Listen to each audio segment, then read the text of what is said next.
ANMR ನ್ಯೂಸ್ಗೆ ಸ್ವಾಗತ.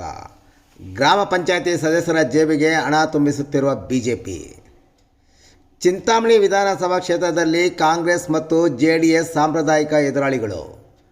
ಕ್ಷೇತ್ರದಲ್ಲಿ ಬಿಜೆಪಿಯನ್ನು ಅರಳಿಸುವ ಉದ್ದೇಶದಿಂದ ಆರೋಗ್ಯ ಸಚಿವರಾದ ಡಾಕ್ಟರ್ ಕೆ ಸುಧಾಕರ್ ಮತ್ತು ಕೋಲಾರ ಲೋಕಸಭಾ ಸದಸ್ಯ ಎಸ್ ಮುನ್ಸ್ವಾಮಿ ಈ ಕ್ಷೇತ್ರವನ್ನು ಪ್ರತಿಷ್ಠೆಯಾಗಿ ತೆಗೆದುಕೊಂಡು ಶತಾಯಗತಾಯ ವಿಧಾನ ಪರಿಷತ್ ಚುನಾವಣೆಯಲ್ಲಿ ಹೆಚ್ಚು ಮತಗಳನ್ನು ಪಡೆಯಲು ಗ್ರಾಮ ಪಂಚಾಯತ್ ಸದಸ್ಯರ ಜೇಬು ತುಂಬಲು ಮುಂದಾಗಿದ್ದಾರೆ.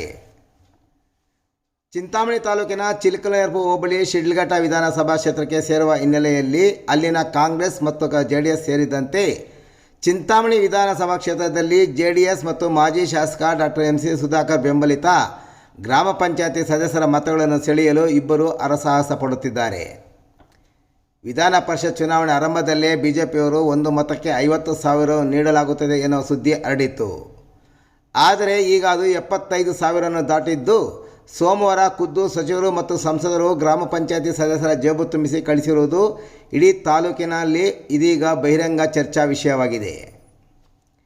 ಆರೋಗ್ಯ ಸಚಿವರಾದ ಡಾಕ್ಟರ್ ಕೆ ಸುಧಾಕರ್ ಮತ್ತು ಲೋಕಸಭಾ ಸದಸ್ಯ ಎಸ್ ಮುನ್ಸ್ವಾಮಿರವರು ಸೋಮವಾರ ಚಿಂತಾಮಣಿ ನಗರದ ಅಂಜನಿ ಬಡಾವಣೆಯಲ್ಲಿರುವ ಟಿ ಗೊಲ್ಲಳಿಯ ಗ್ರಾಮ ಪಂಚಾಯಿತಿ ಸದಸ್ಯರೊಬ್ಬರ ಮನೆಗೆ ಹೋಗಿ ಅಲ್ಲಿ ಹಲವು ಗ್ರಾಮ ಪಂಚಾಯಿತಿ ಸದಸ್ಯರೊಂದಿಗೆ ರಹಸ್ಯವಾಗಿ ಸಭೆ ನಡೆಸಿ ಅವರು ಜೇಬು ತುಂಬಿಸಿದರು ಎನ್ನಲಾಗಿದೆ.